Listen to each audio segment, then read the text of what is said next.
श्री स्वामी समर्थ. जय जय स्वामी समर्थ. स्वामींचं नाव घेऊन मी आजच्या ह्या नवीन व्हिडिओला सुरुवात करते. हिंदू धर्मात मार्गशीर्ष महिन्याला अनन्यसाधारण असं महत्त्व आहे. हा महिना विशेषतः धन आणि समृद्धीची देवी माता लक्ष्मीला समर्पित असतो. या महिन्यातील प्रत्येक गुरुवारी महालक्ष्मी व्रत केले जाते, ज्याला मार्गशीर्ष महालक्ष्मी व्रत असे म्हणतात. मार्गशीर्ष महिन्यात गुरुवारी महालक्ष्मीची उपासना केल्याने घरात सुख, समृद्धी, शांती आणि धनधान्य नांदते असे मानले जाते. या दिवशी महालक्ष्मी व्रत कथा वाचून कलश आणि देवीची विधीपूर्वक पूजा केली जाते. या व्रतामध्ये नैवेद्यासाठी प्रामुख्याने लाया, फुटाणे आणि पुरणपोळी अर्पण करण्याची पद्धत आहे. यंदा 18 डिसेंबरला आहे मार्गशीर्ष महिन्यातील शेवटचा गुरुवार. या महिन्यात भक्तांनी केलेले व्रत, जप, पूजा आणि दान यामुळे घरात सुख, समृद्धी आणि मानसिक शांती प्राप्त होते. मार्गशीर्ष महिन्यात 4 गुरुवारी महालक्ष्मी व्रताची मांडणी करून पूजा केली जाते. पूजेप्रमाणे याचे विसर्जन, उद्यापन करण्याला देखील विधी आहे. तरच हे व्रत पूर्ण होते आणि व्रताचे पूर्ण फळ आपल्याला प्राप्त होते.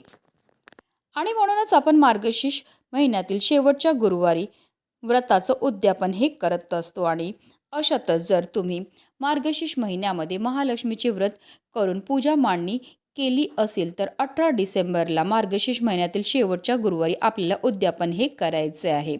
पण मार्गशीर्ष महिन्यातील शेवटच्या गुरुवारी राहू काळ आहे. ज्योतिषशास्त्रात राहू काळ हा अशुभ वेळ मानली जाते. या काळामध्ये आपल्याला चुकूनही पूजेची मांडणी किंवा उद्यापन हे करायचे नाही. राहू काळ हा दुपारी 1:40 प्रारंभ होईल, तो दुपारी 3 वाजेपर्यंत असणार आहे. तर या वेळेमध्ये आपल्याला चुकूनही पूजेची मांडणी तसेच उद्यापन हे करायचे नाही आहे. धार्मिकदृष्ट्या हा दिवस अतिशय महत्त्वाचा असल्यामुळे या दिवशी काही प्रभावी आणि उपाय देखील केले जातात. आणि म्हणूनच आज मार्गशीर्ष महिन्यातील शेवटच्या गुरुवारी तुम्ही कोणतीही सेवा नाही केली तरीही चालेल, पण संध्याकाळी कापूरसोबत जाळा. या तीन वस्तू जाळल्यामुळे आपल्या घरामध्ये असणारी जेवढी पण भांडणं, इडापिडा, शत्रुबाधा, नजरबाधा तर नष्ट होणारच आहे, पण आपलं 7 पिढ्यांचं दारिद्र्य नष्ट होऊन आपल्या संपूर्ण कुटुंबाची भरभरून अशी प्रगती होणार आहे. तर त्या कोणत्या वस्तू जाळायच्यात, कोणत्या वेळेत जाळायच्या त्याबद्दल सविस्तर आणि महत्त्वाची अशी माहिती मी तुम्हाला या व्हिडिओमध्ये देणार आहे. तर व्हिडिओ पूर्ण पहा आणि जर चॅनलवर नवीन असतील तर चॅनलला सबस्क्राईब करा आणि शेजारी बेल आयकॉनसुद्धा प्रेस करा, जेणेकरून तुम्हाला माझ्या नवनवीन व्हिडिओचं नोटिफिकेशन हे मिळत राहील. पवित्र मार्गशीर्ष महिन्यात महालक्ष्मी व्रत करण्याची प्रथा आहे. मार्गशीर्ष महिन्यातील शेवटच्या गुरुवारी सुवासिन महिला हळदी कुंकवाचा कार्यक्रम करून लक्ष्मीच्या स्वरूपातील स्त्रियांचा आदर करतात. आणि 4थ्या गुरुवारी देखील इतर गुरुवारप्रमाणे पूजेची व्यवस्थित मांडणी करून पूजा करायची आहे.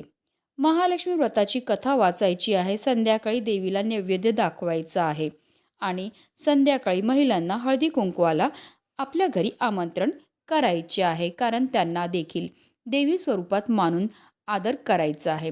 सुवासिनींना देवी स्वरूप समजून त्यांची पूजा करायची आहे. त्या सुवासिनींना फुले, फळे, गजरा, महालक्ष्मी व्रताची पोथी, एखादी भेटवस्तू द्यायची आहे, ओटी भरायची आणि त्यांना भावपूर्ण नमस्कार करावा.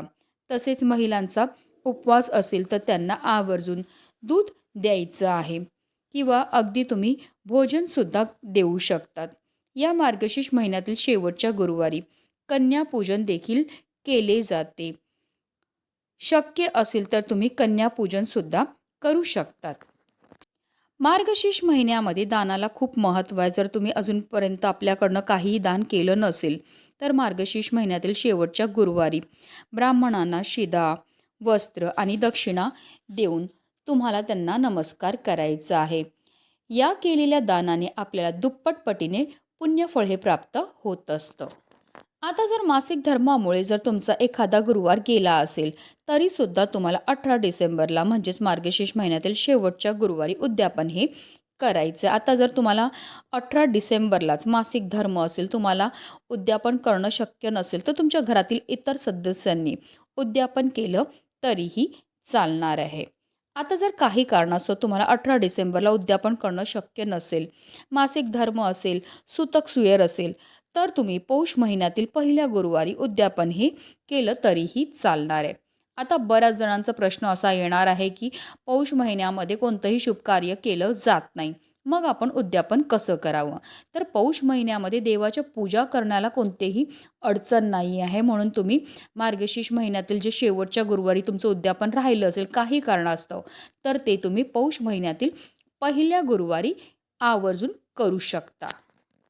अगदी तुमच्यापासून माझ्यापर्यंत प्रत्येकजण खूप मेहनत करतो, खूप कष्ट करतो, जेणेकरून आपल्या आयुष्यामध्ये सुख समृद्धी नांदेल. पण बऱ्याचदा काय होतं ना, आपल्या घरामध्ये काही दोष असतात किंवा आपल्यामध्ये काही दोष असतात, त्यामुळे सुद्धा आपल्याला कोणत्याही क्षेत्रामध्ये यश हे मिळत नाही. आपण मेहनत तर करतो, कष्ट तर करतो, पण आपल्या कष्टाला आपल्या नशिबाची साथही मिळत नाही. आपल्या घरी पैसा तरी येतो, पण आलेला पैसा टिकून राहत नाही. जर आपल्या घरामध्ये वारंवार भांडणं होत असतील, कलह होत असेल, आजारपण येत असेल, मुलं खूप हट्टीपणा करतात, चिडचिड करतात, त्यांना केलेला अभ्यास लक्षात राहत नसेल, की आपली मुलं खूप शिकलेली आहेत पण त्यांना मनासारखी नोकरी प्राप्त होत नसेल, मुलांच्या विवाह जुळण्यामध्ये समस्या येत असतील, संतान प्राप्तीमध्ये समस्या येत असतील, तर या प्रकारच्या समस्या का निर्माण होतात. तर त्या निर्माण होतात आपल्यामध्ये की आपल्या घरामध्ये असणाऱ्या दोषामुळे. जर आपल्याला की आपल्या घराला नजर लागलेली असेल, कुंडलीमध्ये राहू, केतू, शनी या ग्रहांचे दुष्प्रभाव असतील, घरामध्ये वास्तुदोष असेल, पितृदोष असेल, तर त्यामुळे सुद्धा या प्रकारच्या समस्या आपल्या जीवनामध्ये निर्माण होत असतात. आणि या काही पवित्र तिथी आहेत, या तिथींना जर आपण काही प्रभावी उपाय केले तर त्यामुळे निश्चितच आपल्याला या सर्व दोषांपासून मुक्तता मिळण्यामध्ये मदतही मिळणार आहे. आता हा उपाय आपल्याला कधी करायचा, तर हा उपाय आपल्याला गुरुवारी करायचा. तुम्ही संध्याकाळी 6 वाजल्यापासून अगदी रात्री 12 वाजेपर्यंत सुद्धा हा उपाय जो आहे तो करू शकतात. हा उपाय करण्याकरता सर्वप्रथम आपल्याला देवघरामध्ये दिवा हा प्रज्वलित करून घ्यायचा आहे. कारण कोणतीही सेवा किंवा कोणताही उपाय जर आपण अग्नीच्या साक्षीने केला तर त्यामध्ये आपल्याला निश्चित सफलताही प्राप्त होत असते. त्यानंतर विधिवत आपल्याला देवपूजा ही करून घ्यायची. जर तुम्ही घट मांडत असतील तर घटाच्या इथे सुद्धा तुम्हाला पूजा करायची आहे, आरती करून घ्यायची, तुळशी मातेच्या इथे दिवा प्रज्वलित करून घ्यायचा आहे.